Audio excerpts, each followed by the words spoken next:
մրցակցային պայմաններ են ստեղծվել իշխանության եւ ընդդիմության համար, իշխանությունը ամեն կերպ փորձում է թիրախավորել ընդդիմադիրներին, մասնավորապես Սամվել Կարապետյանին, Արթուր Ավետիսյանին, այս պայմաններում, այս անհավասար պայմաններում, արդյոք ընտրությունների նախաշեմին չի խախտվում նրանց ընտրությանը մասնակցելու իրավունքը, եւ եթե մենք խոսում ենք տեղական մարմիններից մեր հույսը կտրելու մասին, ինչ հույս պետք է ունենանք միջազգային այլ կառույցներից, հաշվի առնելով հավաքական արևմուտքի վերաբերմունքը եւ կամայական վերաբերմունքը։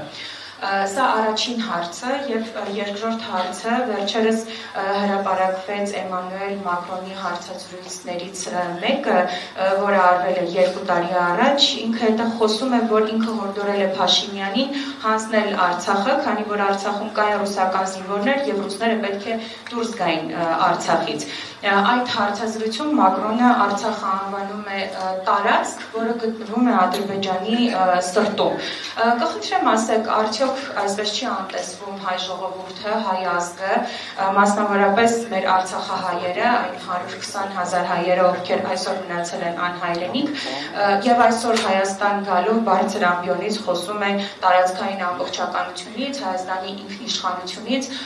Հայաստանը ինչպես պետք է հավատա ոչ միայն Մակրոնին, այլ նաեւ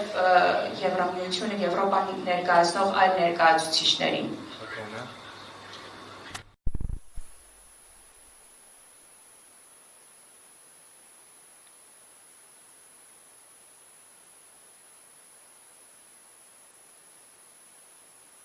Չեն կարող հավատալ Եվրոպական միությանը։ Եկեք շատ պարզ ասենք դա։ Ատե ինչու։ Իսկ կարևոր է, որ մարդիկ դրանք քվեարկեն Սամվել Կարապետյանի նման ուժը Հայաստանի Սամվել Կարապետյանի նման մարդ, ով ունի այդ ուժը, ով ունի ազնվությունը, շատ անկեղծ ասեմ ձեզ, մարդ, ով ահռելի կապ ունի հայ ժողովրդի եկեղեցու հետ, հայ ժողովրդի պատմության հետ եւ սիրով է վերաբերվում, որ կանգնի հայ ժողովրդի կողքին, որովհետեւ այդ հանդիպման ընթացքում, որը Երևանում տեղի ունեցավ, ոչ ոք Հայաստանի շահերի պաշտպանության դիրքերից հանդես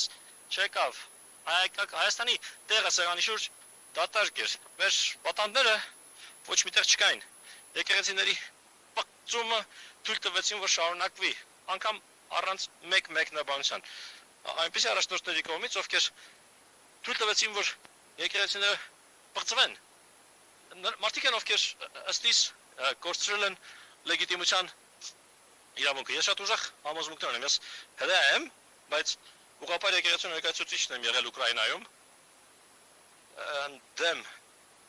Ցելենսկու ռեժիմի կողմից ահավոր բռնաճնշումների վերջին 3 տարիների ընթացքում ես այնքան տարեցեմ, որ ուղղափառ եկեղեցուն ներկայացրել եմ ընդդեմ սովետական միության, երբ փորձում են եկեղեցիները վերցնել Վերցնել իրենց հսկողության ներքո։ Երբ խոսում ենք Արցախի մասին, երբ խոսում ենք այն փաստի մասին, որ ցեղասպանության հուշարձան կա Արցախում, որը բացվեց, ոչնչացվեց, հենց վերջերս, երբ Հայաստանում ցեղասպանության քննարկումը լուսաբանում ազգային հեռուստատեսությամբ կրճատվում է, ինչը դա որևէ մեկին ցույց տալիս այն մասին, թե ինչ ուղղությամբ է այս երկիրը ընթանում։ Ես կարող եմ ասել, դա նշանակում է չպատվել նահատակներին, ցեղասպանության ժամանակ նահատակվածներին, ավելի վատ բան չկա։ Հետո էլ քաղաքացիական տոն կազմակերպել ու փորձել ցեղասպանությունից ուշադրություն շեղել։ Դա ինձ վատ բան չկա։ Իմ գրքերի մեջ դա ինձ վատ բան չկա։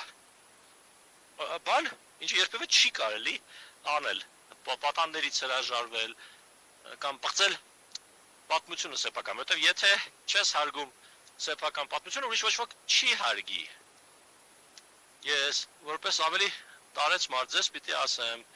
որ շոկի եւ զզվանքի ապրումներ եմ ունեցել, երբ հետևել եմ, թե ինչ է այստեղ տեղի ունեցել ցեղասպանության առնչությամբ։ Եթե հայերը չեն հարգելու ցեղասպանությունը, ինչպես անես, որ աշխարհի մյուս երկրները հարգեն ցեղասպանությունը, իսկ ցեղասպանությունը պետք է հարգել, որովհետև դա ամբողջ հայ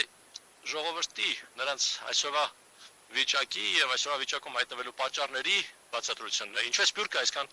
կարևոր եւ ինչ է Փաշինյանը արել, նա պատերազմ է հայտարարել Սփյուռքի դեմ, դեպի վերջինս մեծ ուժի, ձեռներեցության եւ աճի աղբյուր է նա իրենց դեմ պատերազմ է հայտարարել, ես Սփյուռքի հետ եմ խոսել ամբողջ աշխարհում, ես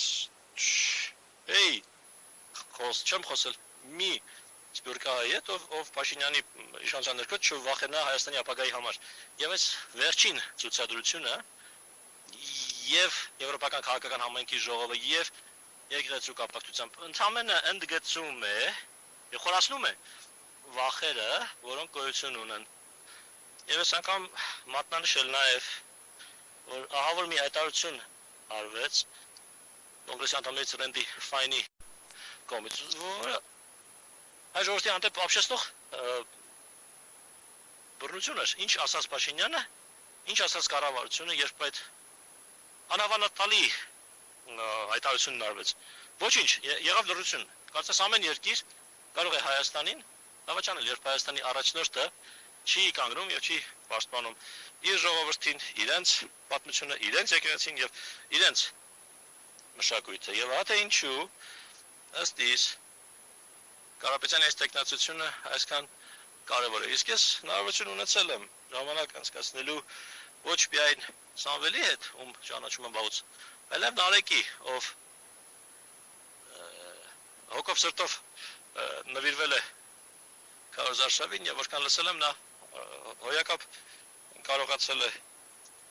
բոլոր 900 գյուղեր հասնել, իր խոսքը հասանելի դարձնել մարդկանց եւ բացատրել թե ինչքան գոյաբանական է այս ընտրությունը